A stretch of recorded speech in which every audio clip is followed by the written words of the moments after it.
GreyWolf Towers again. This is my son, Ethan. and on this video we're going to do a quick install of RAM. Now this particular RAM is a 2x4 gigabyte or 8 gigabyte kit of DDR4 3000 megahertz. It's Viper Elite from Patriot. So we're going to go ahead and put these in. Now for this particular one, just a quick show of how easy it is to do it. Now this motherboard does have one side of the tabs that are straight. They do not open like the normal clips do, and that's okay. It just means that instead of opening the clips on both sides, he's just going to have one side open, and the other side is going to kind of angle it a little bit and then put it in. But he'll show you how it's done. First stick, line it up. Oh, wrong way. There you go.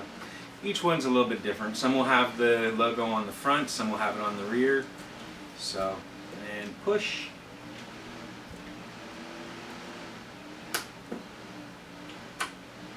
There we are.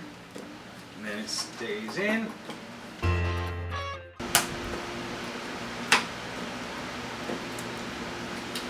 Alright, so there we go.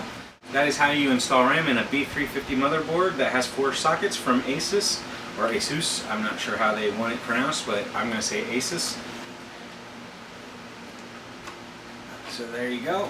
And personally, I find the Viper Elite, it looks absolutely amazing, especially with this color scheme. The look of that will go exactly what I wanted to do with this build, which is a black and red build on the motherboard. I think it'll look cool, don't you?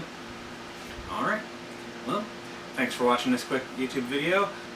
If you liked the content, make sure to like the video. If you want to keep up to date on our videos, make sure to subscribe to the channel. And as always, leave a comment down below if you want to ask me or my son any questions, or if you want to make any statements about this motherboard or the RAM or anything, just let us know, or if you have any questions or comments. Have a great day.